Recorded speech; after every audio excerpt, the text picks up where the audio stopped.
Let's stop judging ourselves. Some weeks are going to go better than others. It's practice every single day. And it's also just, being organized as well. The more organized we are, the more we know about our why for our business as well, will help us make those decisions. Right. Good day. Good day. Welcome, ladies. How are you, Janice? How are you, Jolene? Good. Hello, Janic. Welcome to the Hi. show. Thanks for the invitation. Thanks for We're being with us this Friday morning. Love it. It's pretty dull here in London today, I have to say. Yeah. But still got out for a walk with the dog, which was nice. Lovely. I Lovely. looked at my temperature, which was 2 degrees, and I decided that I wasn't going to go for a walk this morning. I sat in bed with a coffee. And for our audience members who are just tuning in, Quentin is in Montreal, Quebec, and I am here in London, Ontario. And today we're thrilled to welcome Janic Gorayeb Good. to the Kickass podcast. Let me do that again. I just want to make sure I said it right. Okay. We're thrilled to welcome Janic Gorayeb to the Connectors podcast for our Redefining Leadership series. Janic is a leadership consultant, educator, and founder of Ripple Effect Leadership, helping solo female business owners grow self-leadership skills through her signature program. Kickass Leadership. Lead yourself, lead your biz of 24 plus years experience, a master's in leadership, and over 500 workshops delivered globally. She brings strategic thinking, creative facilitation, and values-driven approach to leadership. In this episode, Janic explores how solo entrepreneurs can break free from comparison and decision fatigue, build a strong foundation rooted in values, and cultivate the self-leadership skills needed to grow sustainably. Tune in for actionable insights, practical strategies, and inspiration to lead yourself first so you can build a business and life that truly aligns with your vision. Hey, welcome to the show, Janic. Thank you. Thanks for the invitation. Love being here. Love to see you again, Jolene, because we're both in London, Ontario, and lovely to meet you, Quentin. Thank you. Thank you. I love the name of your leadership course, Kickass Leadership. And I want to dive straight into that. And I want to find out more about your program, please. Yeah, thank you. Yeah, so it's interesting. I actually shifted to working with solo business owners and entrepreneurs after the pandemic hit. I was really focused on working with organizations pre-pandemic. I was working full-time for many years while building Ripple Effect Leadership. And when the pandemic hit, I was seeing a lot of people shift to the online world for different reasons, unfortunately from either losing jobs or just wanting to leave that 9-to-5 struggle, a hustle. And I started thinking about how I could work with solo business owners and entrepreneurs. And so I slowly built Kickass Leadership, Lead Yourself, Lead Your Business, which is my signature leadership program.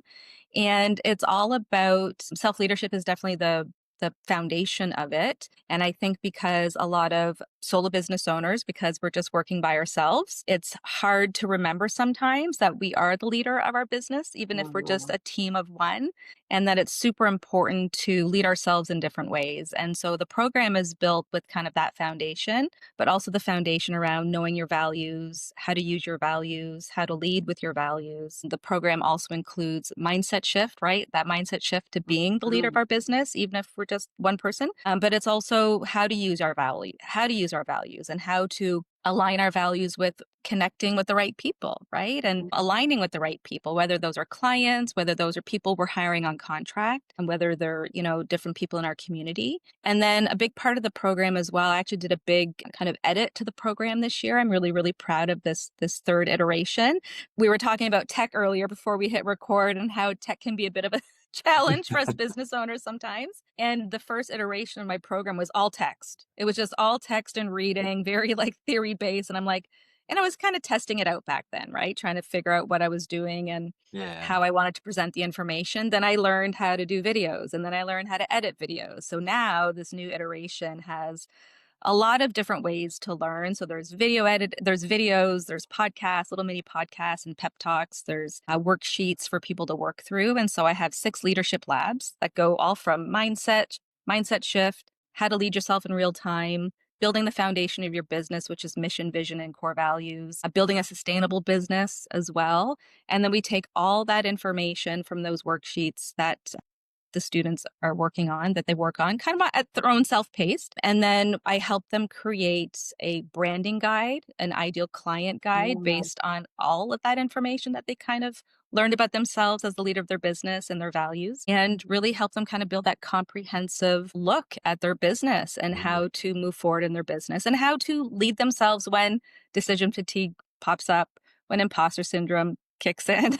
Mhm. Right? And so I just teach people different tools and different ways to manage all of those things and all of the above. And it's ongoing because leadership is practice. Self leadership is practice. And it's important to remember that as business owners, sometimes we're building, sometimes we're maintaining, and sometimes we're just burning it all down to reimagine the next thing, right? Oh, Right. everything you're saying is hitting home. I yeah, I mean, I think for Quentin's been an entrepreneur longer than I have. I Hmm. am in the midst of what I would call the messy middle, I call it, Sure. because Yeah. it's sort of like, this would be good timing for me to talk to you a little bit more Love it. to sort of your arms around all the things that you have going on and find a way to funnel it in a way that's going to work for you and channel it. Yeah. And, you use the word alignment a couple times, and I like this Mhm. word because I use it quite a bit too. I heard someone, talk a little negatively about it the other day, saying it's a buzzword, but for me, it's not. For me, it's something that I think when we're working on things that mean a lot to us and our values, then it Mhm. has to be in alignment. And if it's not, like, then what are we doing?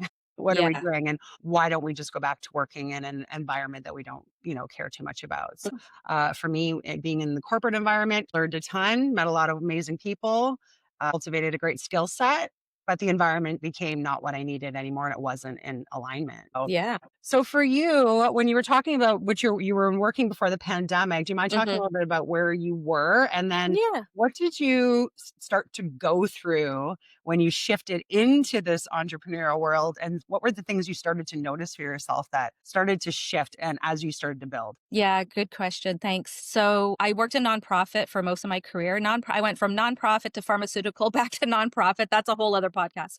Um, but the last organization I worked for was a national nonprofit. The head office was here in London, and I had hit a plateau in my career.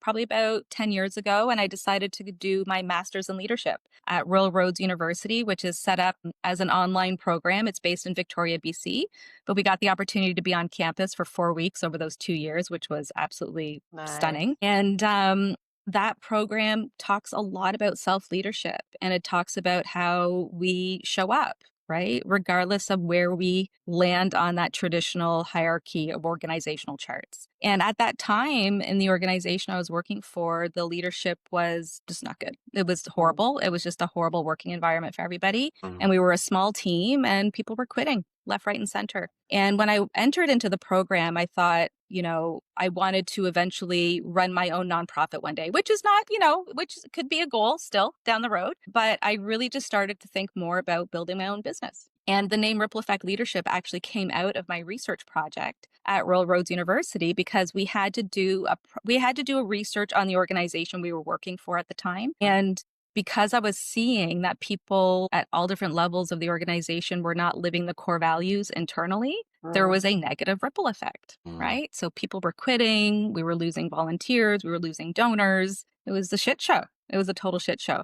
And so that was the focus of my research project. And we had to choose a metaphor. And that was the metaphor I chose, was the ripple effect. So when I graduated from there, I was still working for the organization for a few more years. And I thought, you know what? I'm just gonna pick away at my business, try to figure it out as we do, Yeah. as we do along the way, and chose Ripple Effect Leadership as the name because and talking about values and the importance of living organizational values. And I think that a lot of organizations use it as wall art sometimes, and then we forget to live them internally. And that when it's not lived internally, there is that negative ripple effect to the clients, to your community, to your brand, Mhm. to everything. And so I've built that into Ripple Effect Leadership for solo business owners as well, because I think it's super important for business owners to know what their core values are. And I think that as business owners, when we're starting our businesses, we kind of forget that part sometimes. We kind of just jump into a whole bunch of other things, right? Marketing, sales, all super important, Analysis, obviously. competitors, yeah. What's Mhm. that, Clinton? Gap analysis, competitors, Mhm. Yeah, that's social the media focus. curation. Yeah.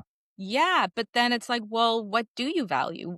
What is at the core of your business? What is at the core of your mission and your vision? And then people think, oh shit, I haven't thought about my mission and vision, right? So that's a big part of the program. And I just really want to remind people that it's important to kind of start with that sometimes, or at least pause and go through that process. And that it's not about just looking at a list of core values and being like, "Dit, dit, dit, dit, okay, I'm going to pick those ones." There's more of a process to it. And I take people through that process. So yes, a part of it is looking at a list of core values, but answering a bunch of questions like, who do you admire, right? Whether it's somebody you currently work with or somebody you used to work with or somebody that you've never worked with. What is it is that's at the core of your business for your clients and your community? What do you want to build? What's your vision? Big vision for your company? Like what do you want to your why, right? It comes down to your why. And so I've taken all that experience from my master's of leadership and my experience of working in nonprofit and pharmaceutical, and kind of built out this signature program for solo business owners. And I just love seeing the transformation that people are making for themselves and using our core values to make decisions, right? When decision fatigue sets in, that's when I go to my values, right? I'm like, I'm having a hard time making this decision. Okay, what are my values? My values are creativity, which probably doesn't surprise you with my background here and my social media. Fun is also very important, which are two values that people don't think of when they think of leadership. So I'm trying to think like outside the box and be different, Yes, I love right? it. And also collaboration and connection and productivity, right? Those are all super Mm. important core values to me. And I build it into everything that I do. Yeah. I feel like we're all a Yeah. team right now. Yeah. I love it. I can definitely see how you're a great teacher and a great Thank coach you. and mentor. And I've got a question for you on that part because I'm also teaching, and I've done like a third iteration of a course that is let's get your business launched, and it's Mm, like through the marketing side. So I take people through the marketing funnel, and we talk about who you are and your vision, and what services and products you can create. And we look at competitors and we Mhm. create the gap analysis and figure out what areas a profitable area for you to move in. And then we start creating content. And I find that because I've iterated this course and I've tried different things, this time I'm doing it, I've front loaded a lot of heavy work because I want to give this idea that marketing is not just creating wall art.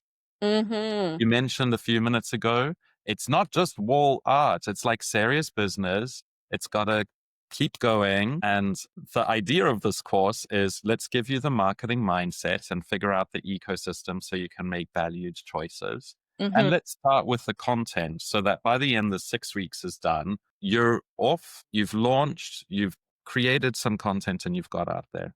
And the big friction point is roundabout now, we're halfway through this course, and people are finding it very tough to create the content. Mm. And I don't know if it's that I haven't gone through enough values Right. and map building, or if there's like this human aspect of, oh my God, I didn't know marketing was so much content. Right. And my clients are like, holy smoke, got to create all this stuff. You're telling me one newsletter is just the start and I got to bring out one a month? Yes, dear, you got to bring out one a month at least. Yeah. Yeah.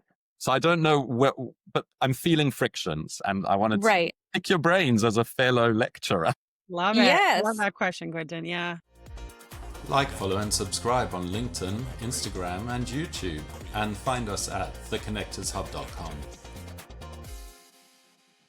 Yeah. Mm. So, I mean, definitely knowing somebody's values is super important for that process, Quentin, but also knowing your ideal client. And I think that that's something that I've learned the last few years. So, just to go back to my experience at Royal Roads University, when we were done the program, there was a big gala, event, right? We were all like celebrating and we're all like, we're going to change the world and we're going to go back to our organizations and we're going to like get shit done. And our professors were like, slow your roll. You guys are here because you care about self-leadership. You care about leading yourselves. You care about leadership as more of a being a hierarchical title. But not everybody you work with gives a shit about leadership and leading themselves. And we were like, fuck, you're right. Like, but then when I started my business, I'm like, well, leadership is for everybody. And leadership, my program should be for everybody. But no, it's not. Like I really had to niche down and answering a bunch of questions about who I think my ideal client is has really, really helped me. And that's something I help people do in my program as well. So once you kind of have a better understanding of how you lead yourself, how you want to lead your business, what your values are, your mission and your vision, taking all that information, then answering really concrete question as to who's your ideal client, what kind of work do they do? What do they worry about? What are their goals? All that stuff and all that great information. And then once you have that and using your values as pillars for marketing, for social media, for aligning ourselves, for connecting with others, I think really goes a long way. And it's kind of like helps with that whole package, so to speak. Hope I that really answers your like that. question. Yeah, it definitely does. And it makes me think that I've come at this from a solid marketing perspective, Sure. marketing funnels and all that. But that values thing is a good way to center the person and get them Yeah. to logically think through, and then Yeah. from them to move out and work on the marketing aspects and stuff. So I really like that idea. Right. I'm going to change the course so that, like, there's this one thing about create your ideal client, and you go and you create your marketing client and all that. But I should do a mirror Yeah. presentation. Oh. Like, who are you? What's your values? What are you bringing to the client? What are this client bringing to you? I like Mhm. the idea. Thank you for that. You're welcome. I'm happy to help. And some of my clients and students in the program, like it's not just it's an ongoing program. It's 3-in-1. So it's the online course portion that people do self-paced, but I always offer what I call them momentum circles or accountability sessions, really, where to help people kind of not get through the content, but make sure they're going through the content, right, at a good pace, that they're not losing momentum. And then also, big part of it is community and mentorship. So we have like an online Signal group chat where people can check in with each other anytime. So even though they're done the program, we have bi-monthly group sessions as well, where sometimes we'll have guest speakers, sometimes we'll dig into some of the content in the program, sometimes we'll just talk about business planning as well, which is another big part Mm. of solo business ownership. And I think that, and just entrepreneurship in general. And I think that a lot of people, once again, they dive into all those amazing things that we need to do for our businesses, but they forget, okay, what's my plan? Right? What's my plan of action? I call it the plan of awesomeness, the POA, right? Because I don't want it to sound like corporate-y, Yeah. been there, done that. Just trying to change the mindset really around all of this Yeah. for especially for solo business owners, that it's really important to have your goals and your milestones and how they feed into your values. And so now moving forward with this new iteration of my program, it's open year round, anytime anybody can join. But now every November, we're going to start looking back what worked, what's been working for us this year, what were our goals and milestones at the beginning of the year that we set. And then in January, I help them build out a simple business plan for the year. And then when we do those every 2 months where we check in as a group, we do a quick check in on those plans, right? And how's it going? How do you need to shift? How are you still aligning yourself with your values, right? And helping people break everything down, because I think that there's sometimes a gap, right? I think you mentioned this during our conversation when we were talking about this podcast, Jolene, bridging the gap from where you are to where you Where you want want to to go. be, Yeah. right? And so somebody might say, well, my goal is to launch a podcast. Great. But you guys know, as podcasters, there's a shit ton of steps to make, right? To Yeah. even just setting it up, Mm.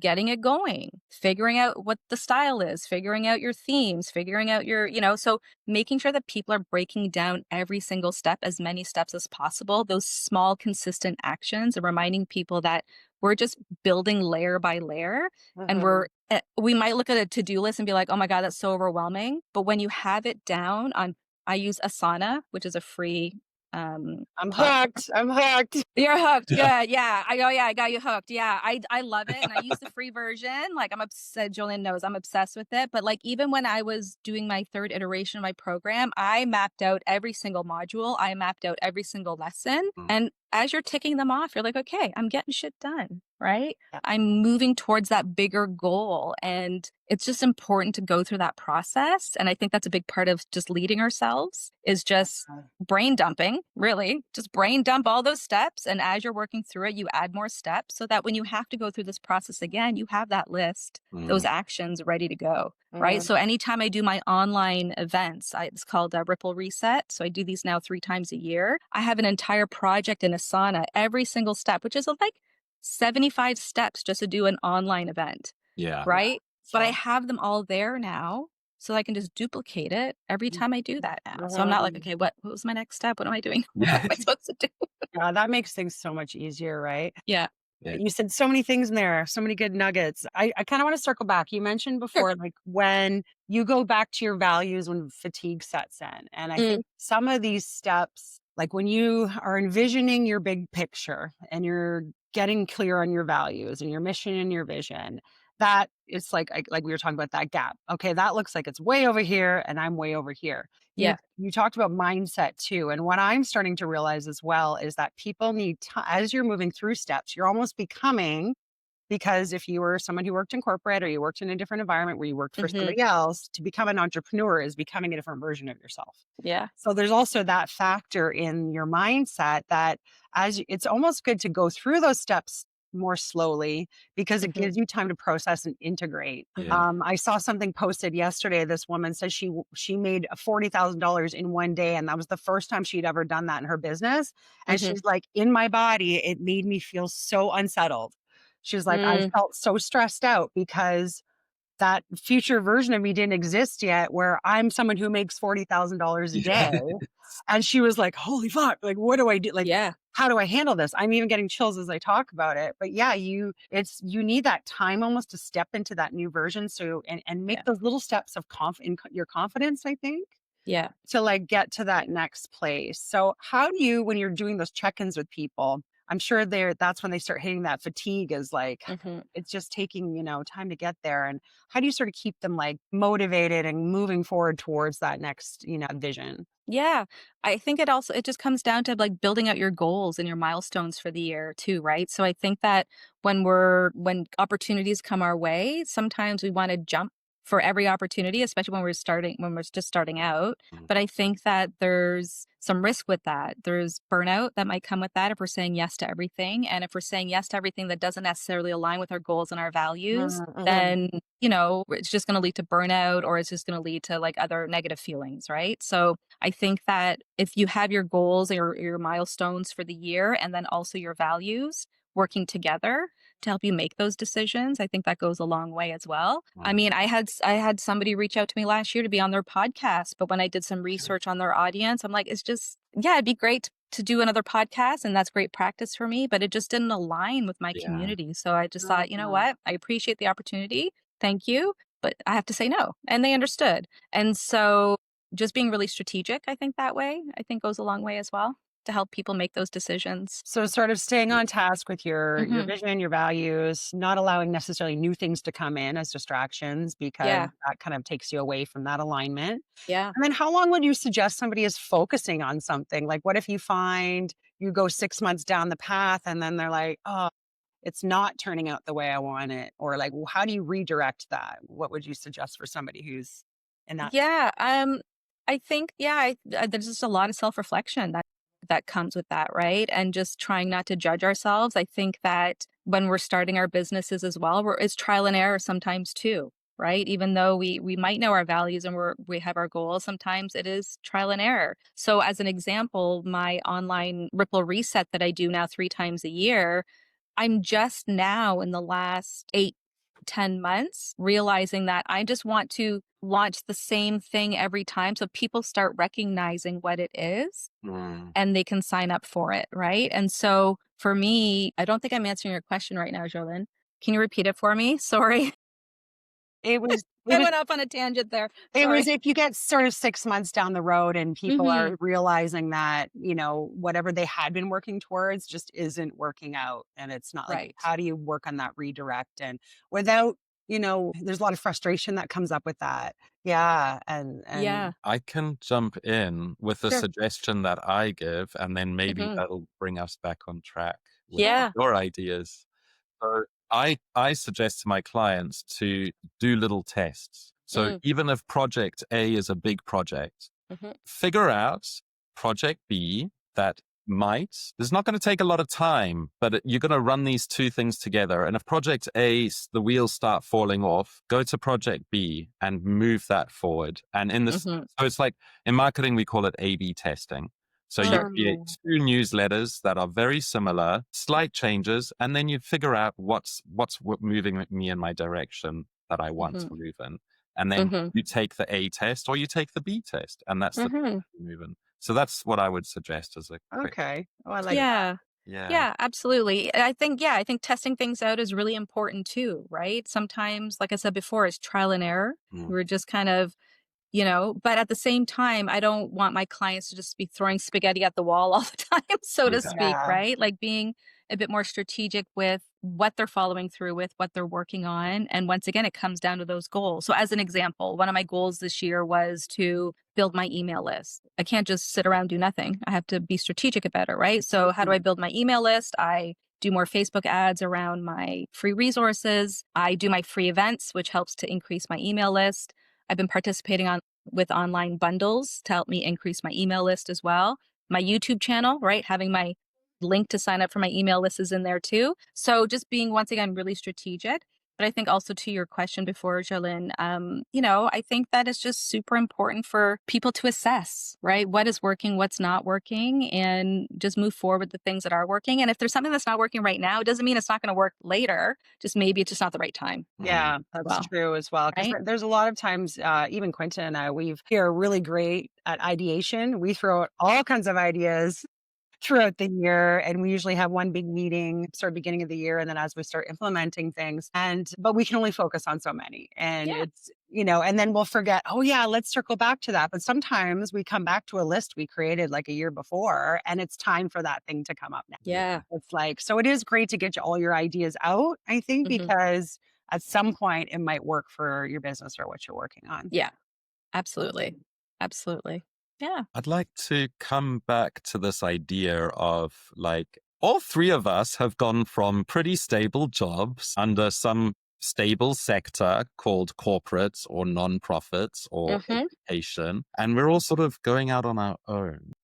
Mhm. And the way that we do this is different. I've got a different toolbox and a different mindset and a different amount of Mhm. resilience and grit and determination from Joe, Mhm. from you. Mhm. What do we look at in the traditional mindset, like that old Quinton, old Joe, Mhm. what do we chuck and what do we keep in this new Quinton? Like, what's my new toolbox? How do I figure that out? That's a really great question. I think that once again, some self-reflection as to what you liked about working in corporate or the people that you did have good relationships with, right? And what were those qualities? What were those characteristics, right? I think that especially coming from the nonprofit world for myself, people think that, well, if you work in nonprofit, you must be a good person. Just like Or, any other industry, there's assholes everywhere, right? But yeah.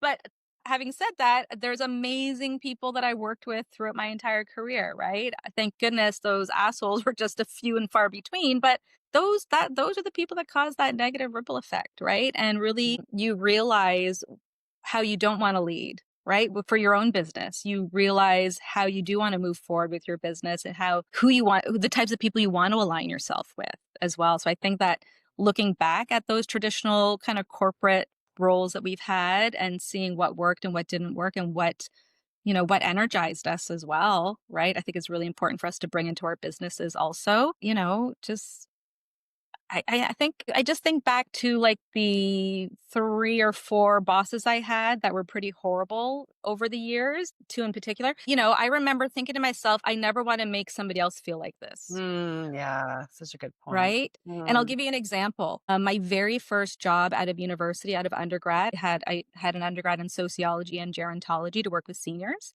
And I ended up working for a nonprofit that totally aligned with my gerontology degree. And this was actually like over 25 years ago. My mother was going into kidney failure. Sorry, she was in kidney failure. She had been on dialysis for quite a long time. We started talking about transplantation.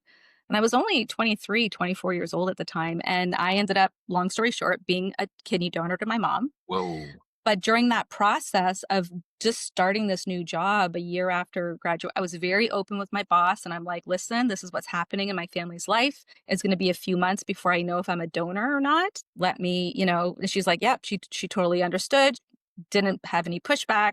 The day that I found out I was going to be a kidney donor, she said to me, it would be better for the organization if you push the surgery to January and not this October, because October is a very busy time for Oh organization. my. Alluded to the fact that I might not have a job to come back to if I went for surgery in October. So I remember thinking and feeling, well, holy shit, I never want to ever make any of my colleagues ever feel horrible about like pretty big family decisions. But I remember that. I remember thinking, wow, this is my first boss out of university. Like, is this what Mhm. it's going to be like? And thank goodness, not all my bosses were like that. I worked with a lot of amazing leaders and colleagues. But all that to say, just don't be an asshole.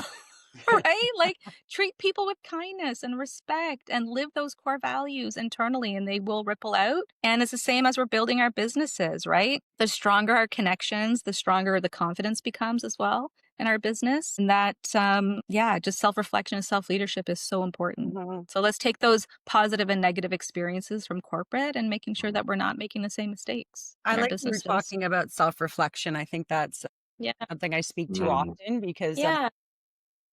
within certain mindsets, I've noticed people when I talk about my own self-reflection, they're always like, "You're so hard on yourself. You're so hard on yourself." But I don't look at it that way. For me, I'm not belittling myself or talking, negatively. It's just something I've noticed. I made an Mm-hmm. observation and I'm like, I Mm-hmm. can shift this or I can do better Yeah. or, Yeah. and I don't know if enough people think in those ways. They're like, Yeah. I'm just Mm. not even going to look at that because that's taking accountability or that's going to make me upset or, that kind of thing. And one of my big reflections since leaving my corporate space and just in personal interactions as well is that sometimes I'm not great at speaking up in the moment. If Mm. something bothers me in that moment, it's almost like my body reacts and I freeze up and then Mm. I don't say anything, but then I might stew on it and it comes, it turns into this whole story in my mind.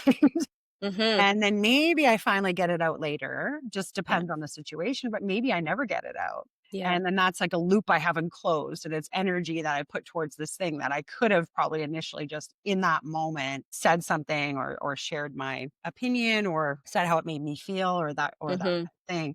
And I could see a lot of people getting into entrepreneurship where it's very difficult, right? To like Mm-hmm. shift the mindsets and build people's confidence in a different way and Mm-hmm. get people thinking as a leader, thinking as Yeah. a leader. So like how do you really get people to tap into that thinking as a leader? And what did Yeah. you do to really tap into that? Like, follow, and subscribe on LinkedIn, Instagram, and YouTube. And find us at theconnectorshub.com. It's definitely practice for sure, right? Like anything else. I think that leadership is practice. I think that a lot of people who are in traditional leadership roles, they have to practice it every day. And so do we as business owners. One thing I like to do at the end of every week, and I really encourage my clients and my students to do this as well, is reflect back on the week, right? Or even if you want to do it once a month, what worked well? What didn't work well? And did I live my core values? And if I did, how did I live them? And if I didn't, what can I do better next week? So it's not about judging ourselves, really trying to encourage Yeah. my students of the program as well. Mm. Like, let's stop judging ourselves. Some weeks are going to go better than others, even for, those of us who maybe have had our businesses a little bit longer, or it's practice every single day. And it's also just, being organized as well. The more organized we are, the more we know about our why for our business as well, will help us make those decisions. And then will help with all that self-reflection. I think that it's really kind of that self-reflection is really a backbone of our businesses, right? And and once again, it's also practice. That was a huge part of that Masters of Leadership program. I remember the first 6 months, everybody we all cried at a certain point. We had 50 people in our cohort and we had our first residency. Within 4 days, we were all crying about something because we were just like, oh my God, there's so much self-reflection. But that's what it was. We were like, oh my God, I need to stop. But that was a big part of it. And that's what leadership is, right? Because Mm, I feel like I think my experience as well with some of those negative experiences with some of those traditional leaders, that they didn't connect. They didn't connect with their team. They didn't connect with the community. And so with that came control, Yeah. yeah. right? And so reminding ourselves that self-reflection, self-leadership, connecting with others in our community, building our own communities as well is super important. Yeah. That makes me really reflect because also being an entrepreneur who's done this for a few years Yeah. and with like a big sort of mindfulness and yoga background, I'm okay. I've got to the point where I'm okay criticizing myself and it Mm, doesn't hurt. And I go, okay, let's do better. And how can we do better? And so it's more like a problem. I bring a problem solving approach. Okay, you did that. Let's not judge that. Let's just figure mhm. out what worked, what didn't work, and let's move Yeah. forward. Yeah. And then something that I was quite proud about, like a little personal thing, is I want to say it's you don't have to do it all on your own. You can find Mhm. good collaborators and good partners. Um, Mhm. And in fact, I had one of my collaborators send me a text, and it was yesterday. And she sent me a long text, and it Mhm. really made me think and reflect. And when I replied back to her, I said, "Thanks for sending that. I needed to go through that. And I just want you to know that I actually took those steps a couple of weeks ago because I did see those little flags and Mhm. I've changed for it." And Yeah. to have that trusting sounding board where oh, someone can send you something and say, I was considering this. It took me some time to type it out, and I'm not attacking you. I'm just seeing something Yeah. that I observed in your actions, Quentin. Yeah. Me to take that and say, okay, this person isn't attacking me because they're Mhm. my friend and we've collaborated on stuff together. Yeah. And she just wants to help me in this aspect. So, yeah, I'd say the collaborators and the partners that you can find are very valuable as well. Yeah. And you hit the nail on the head there, Quentin. Solo business ownership doesn't mean doing it alone, mhm. right? We might be the solo. I mean, I have two people that I've hired on contract for different things, Facebook ads, blog posts, right? But solopreneurship doesn't necessarily mean doing it alone. So surrounding ourselves with the right people, having co-working days, Mm, being part of a specific community, having a coach or a mentor of sorts, right? Even having meaningful conversations with people on social media, right? That's all ways that we can kind of build our community around us as well, mm, which I think is super important too. I've seen, some mindsets in business where people get the scarcity mindset where they're they're worried about the competition. Yeah. We've talked a little bit about the comparison as Yeah. well. So how do you help people through those components? So when they start comparing or they're worried about the competitors and they're like, everybody's doing this, so why would I? Like, how do you help people move through that kind of stuff? Because that's, I think, a big topic of frustration as well. Yeah, I lived through that as well, and sometimes I do too, sometimes, right? I think it's normal for us to kind of fall into that sometimes, but I think it's super important just to remind ourselves that we're building our own thing based on our why, based on our values, right? I went through a time where, and this was like pre-pandemic, working on my business very, very part-time, really only focused on working with organizations, which I still do, like team building, team retreat, strategic planning. I still do that with organizations. mm, But at the time, I would go to a networking event and I was always comparing myself to other leadership consultants locally, who I knew personally as well. But I thought, well, who's going to listen to me? Right. And so I would go to these networking events and people would ask, so what do you do? And I would say, I'm a leadership consultant. They're like, oh, do you know so and so and so and so? And then I would shut down. mm, And I had a Mhm. friend who's a coach, who's an executive coach, and he and I talked about it one day. And he's like, well, what if next time somebody says that, you say, but yes, I actually do know so and so. I actually do things differently. And they'd be like, Mhm. how do you do things differently? Right. And so I started Like practicing that that. messaging. And I think that's what it is practicing that messaging. yeah. And also sometimes stop following certain people. If you keep Yeah. comparing yourself to Yeah. them, I had to do that at one point too on social media. I'm like too much in my head. Right. Or I would see somebody post something like, hey, that's my messaging. Well, I don't own it. Right. So really, yeah. And I think, I know I've said it before, but I think it's just practice, right? Mhm. And really just knowing who your ideal client is and what your values are and just focusing on that and just getting out there and Mm, just getting out there and getting your messaging out. Yeah. Yeah, practice is a big thing. I saw this funny post the other day and it showed like just the ocean. It says, you don't learn to swim by looking at pictures of the ocean. And Yeah. it's true because we can scroll and think we're absorbing something and we're like, you're Yeah. almost like as a trick to your mind that you're like in it or part of it or doing it. And it's like, Yeah. no, no, no, Yeah. no, little one. You actually have to Yeah. do the thing. Yeah. I do want to circle back quickly just though to the reflect and Hmm. the repair or reflect. Hmm. And I was going to add to it repair Yeah. because, just as an example, and Quentin and I have been pretty open in sharing this, but we've had a few friction moments with us, even as we've been building the podcast. What we recognize is through our own personal reflection and coming back and Hmm. getting to a place of repair and Hmm. saying to each other, like, okay, we're collaborators, we're friends, we're in this together. We have a common goal. Like, let's figure this out. And I feel like since that moment, our relationship's been better. And we Awesome. say things much more freely. We're just more open. Mhm. And so, it's sometimes we get afraid to have those kinds of conversations, like the really difficult ones Mhm. with your collaborators. Yeah. But once you, and this is psychology, like fake back or fact, and I heard it from my own psychologist before, but when something happens, the biggest thing that you can do to get Mhm. back to a better state is repairing whatever has Mhm. happened. And if you can get Right. to that point, then it actually does create safety, and then Mhm. it creates like a better connection moving forward. Yeah. So I just want to share that because I think it's like a really important factor in terms of people get afraid to, I think, work with others, or Yeah. you hear a lot of blame shifting, or you hear a lot of, oh, that person, Mm. I don't know, because this happened, or things are difficult. Yeah. But when you have the actual discussion, the hard discussion, and move through it, it actually means on the other side, things are much better and much more clear. Yeah, and I think also, like, setting up expectations with each other, right? So whether you're collaborating on projects like this, or also like for me, I book speakers for events sometimes. So making sure that I'm clear with what I need from them, what my audience Mhm. needs from them as well. Mm. Cause, I come from a career where I did a lot of events across the country. And there were certain times where I wasn't clear as to what we needed from the speaker. And Mhm. then it backfired, right? Mhm. So I learned from that, and moving forward, even as a solo business owner, when I book somebody, like when I do one-on-one conversations, like I call it my solos in conversation, Instagram live sometimes I'll do, or when I'm booking a speaker to come to a ripple effect day as well, I really just try to be clear as to what the goal is as well, and that they show up prepared also, right? As an example as well, I'm the facilitator for an event called Pachekcha. It's called 20 by 20. So they're short, concise presentations where each speaker has Oh, 20 slides. yeah. They automatically advance every 20 seconds. The last event I Yeah. did was last year. I haven't had a chance to do it this year, but I'm hoping to bring it back in 2026. But very clear with my speakers as to, like, this is the expectation.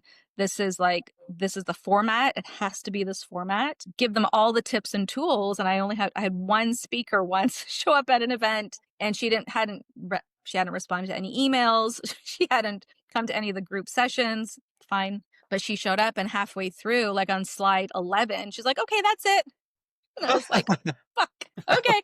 But I couldn't use her presentation, right? Like I couldn't upload it because it wasn't the same format. But all Yeah. that to say, because she wasn't responding, I should have just picked up the phone and be like, hey, I just want to Mhm. make sure, like, we're on Yeah. the same page, right? And Mm. so lesson learned.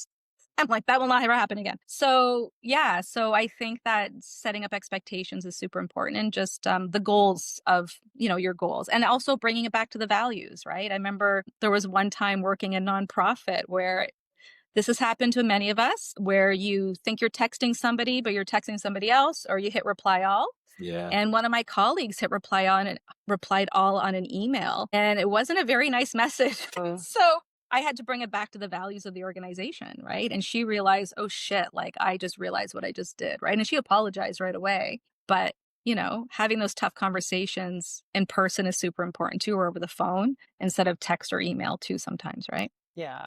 Because it's so easy to, like, read text messages and emails in a certain tone in our heads I if we're agree. upset. Yeah, Yeah.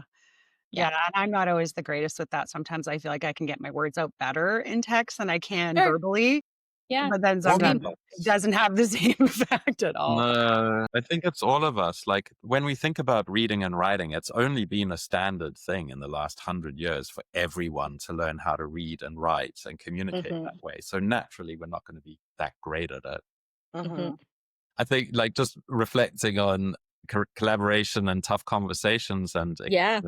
expectations. Like another thing is that when Joe and I had that tough time last year, like Mhm. we were like, okay, we're not against each other. We're not facing each other. We're looking at this problem and let's problem solve this problem. It's like Yeah, Yes.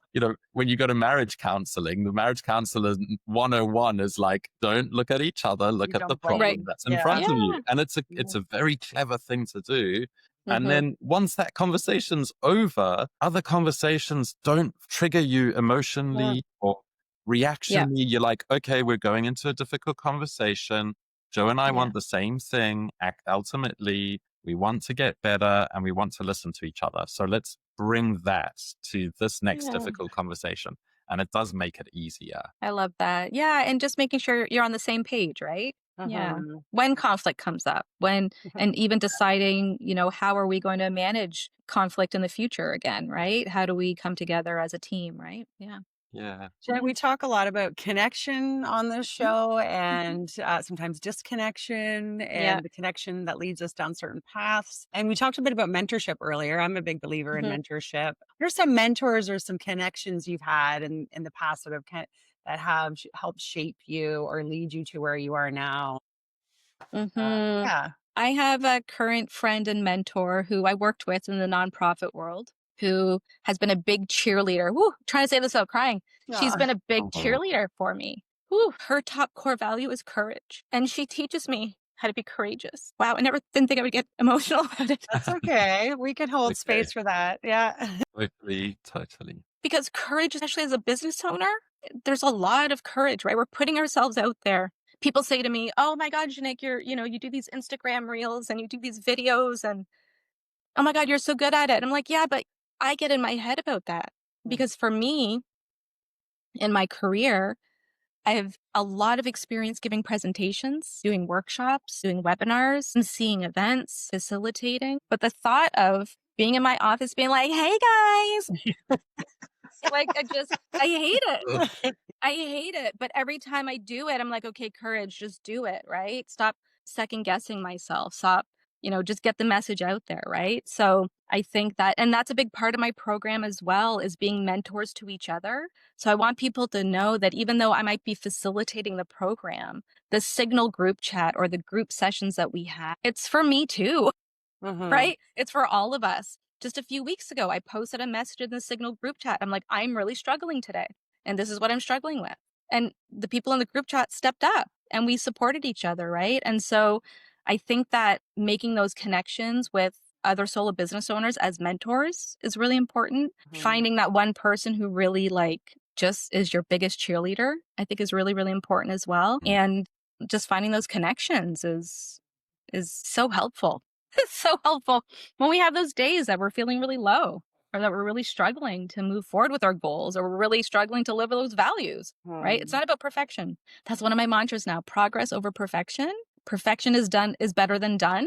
That's another one of my mantras now because I used to think perfection was like a badge of honor, but now I see it as actually imposter syndrome a little bit Hmm. creeping in, right? "Oh, I'm gonna tweak that thing. I'm gonna keep tweaking. I'm gonna keep tweaking." No, fuck that. Just get it out there. Yeah. That's my mantra now. Just get it out there and I'll tweak it as I For go. next time. Okay, that YouTube video editing, that's not the greatest. Fuck it. I'm gonna get it out there. Who cares? It'll be better next time. Right. So that's why I'm getting better at just launching things quicker. And that's what I'm really encouraging my colleagues, my peers, my students, my clients to do the same because just get it out there. It's a Yeah. start. And Mm. somebody said to me once, "Well, what if nobody signs up for my free resource?" What if? Who What if cares? 100 people Oh, do? it's You're happened not to going to me in One the day. last month a few times. Or Yeah, the and it's lead. happened to me too, right? But you rejig it, you reset it, you think, "Okay, well, maybe I just need to strengthen this, or maybe it's not the right topic," or right? Like, let's just Maybe the get it out there and messaging practice that. isn't strong that's going Yeah, out and it's not the right call to action to pull people to my webpage to Yeah. yeah, download it. No, you're yeah. totally right about getting these ideas out there. I've done a little test and it's so I'm a musician, I'm recording a demo album. And Mhm. so I'm doing these like where I just do these YouTube lives and I'm like, "Hey, come sound engineer with Quinta, Mhm. working on an acoustic Oh, I album." saw that. I saw you were Yeah. doing that. Yeah, yeah. So it's been crazy. I've put up 2 videos. I've had 150 views or 250 views, something Awesome. like that. And 1.5 hours have been watched. And it's 2 videos. And it's Amazing. not great. There's Yeah. no intro, there's no outro. It's just like live. Yeah, Hey guys, yeah, this song is what I'm working on. Okay, I'm doing this, I'm doing that. And it's like 40 minutes or an hour and then it's done. And yeah, people want that. Like yeah. they don't Love need it. some slick, shiny Yeah. I David love Guetta, DJ, yeah. Tiesto, whatever thing going. I love that, Quentin. If you watch the first few of my YouTube videos, I have like this Canva intro that I did with all these graphics. And then I think by the third or fourth video, I'm like, fuck this. I don't want, I just get into the video, Yeah. right? I'm like, Yeah. just get into my video. One day when I can afford somebody to edit my YouTube videos, I would say that's a biggest challenge for me. And maybe you guys experience this as well. I don't want to edit my own videos, not because I don't know how to do it anymore. Yeah. It's hard to hear ourselves talk Mm. and see ourselves on video all the time. For me, I don't want to speak for everybody. For me, it's like, once again, I used to have this career where I would give these presentations, but now it's like, oh my God, I got to see myself and look at myself and edit. And It's it's okay, hard. Janic. I cringed for probably our first 20 episodes. Like every time I had to Totally. listen to the playback, I was like, oh, no. And then Right? now we're over it. It's fine. Yeah, We would exactly. literally warm up our voices for 20 minutes I, just so that we felt ready to be I, in front of a I microphone. love it. I did my do re mi this morning, actually. Good for you. I do just want to circle back though. Thank you for Mm. being vulnerable and just sharing that about your mentor. What's your mentor's name? Suzanne. Suzanne's. Give Suzanne a Yeah. shout out because Shout we out, definitely need Suzanne. those people. So I really appreciate that. You just this thing on like getting things out. I just want to share this, and this is for our audience as well. One thing I'm noticing, okay, sure, last workshop I posted, nobody signed up. It was free, no big deal. Yet when I stopped posting certain things, like I was doing a series on LinkedIn for a little while, and I had other things going on Instagram, and they were just sort of daily, hey, it's me, and talking about whatever. Yep. And then I stopped. And then and even sometimes I wasn't getting comments or too many likes, fine. But then I stopped. And then people started reaching out and saying, hey, what happened to your videos? I was enjoying those. Or someone on Yeah. LinkedIn said, are you going to be posting more content? Because I was actually getting something from that. So Mm. don't underestimate that people are looking and watching. They may just not be commenting. And whatever you're providing, they may come back to later. They may just Yeah. not be ready for it yet. Yeah. But maybe you've planted a seed and they're going to come see you in a year or something like Love that. that. It's a good, Yeah. it's a good indicator when people start reaching out and just to keep moving forward. Yeah. I love that reminder, Jolene. Thank you. Yeah. Yeah. Well, this has been an amazing discussion with Thank Janic. you. And we would like to know, is there anything else you'd love to share with our audience that we haven't discussed? I just say just keep putting yourself out there, right? Just keep practicing. It's trial and error, but also just making sure you understand what your values are, what your goals are, connecting with, building your own community, super important, right? It's for those good days and those bad days. And also, I just love reminding people as well. Another reason why I love using Asana, I think I talked about this in the workshop you're at, Jolene, is that you can look back to see all the things you are accomplishing. Like when we start thinking to ourselves, I should be further along, I should be doing, when we start shooting ourselves, when we look back at those lists, it's not just a glorified to-do list. It's to say, hey, I've really got a lot done. That big goal did take me 50 steps to get to. But seeing that, I think, is really powerful. And I think that process as well is really good because when imposter syndrome does creep in, right, it reminds us, no, I'm moving forward with my goals and I'm moving forward with my vision and my dream of my business, whatever that is. And really just keep moving forward. Yeah. Yeah, it's great to see. It's good to see the progress. And then that we can also celebrate. I think sometimes we don't Yeah. talk enough to celebrate the stuff that we Yeah. have completed as well. And you get the unicorn that flies by with the rainbow coming out of its butt. Like it's great. Right? The best. It's the best. I I saw mean, it's just, this thing, Quentin, when you check off a few things, it's like, wee, and there's this little yeah. unicorn. I was like, where the hell is this coming from? So or there's like an otter Where's holding this a image? heart, It's like, what it's are you so talking cute. It's about? like just a shot of dopamine, I think, right? Yeah, Like, it so does. You're like, I oh. yeah. I And did also good today.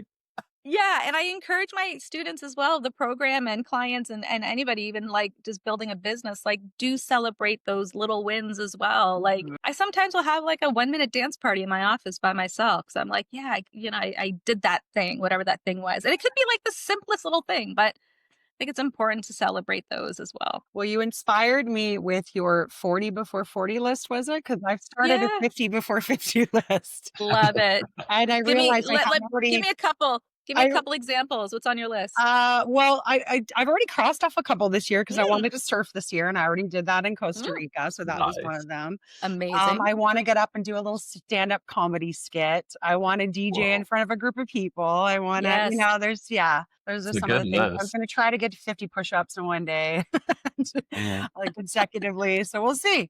Put that Well, one at you the know end of what? the list. I had 40 push-ups for my 40 before 40. Did you? That's Yeah. awesome. I worked, I started with 5. Yeah, and I then can do 8. like 15 right now, and that's about Good it. for you. But yeah.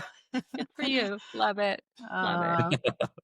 Well, and I just want to know one more thing. What does Janic think? You said fun is one of your values. Mhm. What do you do for fun, or what do you like for fun? Yeah, definitely dance parties, whether it's solo or with a big group of people, definitely dance parties. And, just being creative in different ways for me is fun, right? So I make wind chimes and sun catchers and just love making things for people. And just, like a flash mob. But that was part of my 40 before 40 list. And I actually want to do another one. So stay tuned. Maybe next year Okay. I'll do Well, a flash like mob. I will participate if you need. Yes.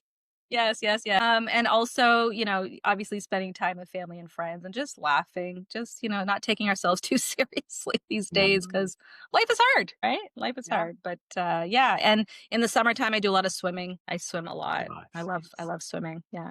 Yeah.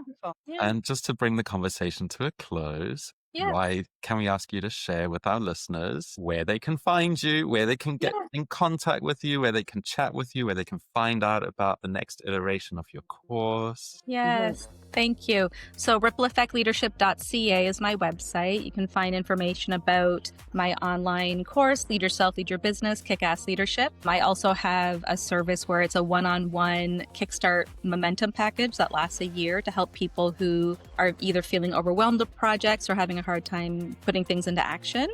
And then I spend on social media, I spend most of my time on Instagram and LinkedIn. So Ripple Effect Leadership for Instagram and Janic Gorayeb for LinkedIn. And I just love connecting with people as well and love hearing from people, through my DMs or through email or, connecting one-on-one, either on Zoom or for coffee. So yeah, happy to connect with people. And thank you for having me. Thank you so much for being Janic. And to our audience, if there's anyone that you think would like this episode, please share, like, and subscribe. And we hope to see you next time on the Connectors podcast as we continue our Redefining Leadership series. Stay connected, everyone.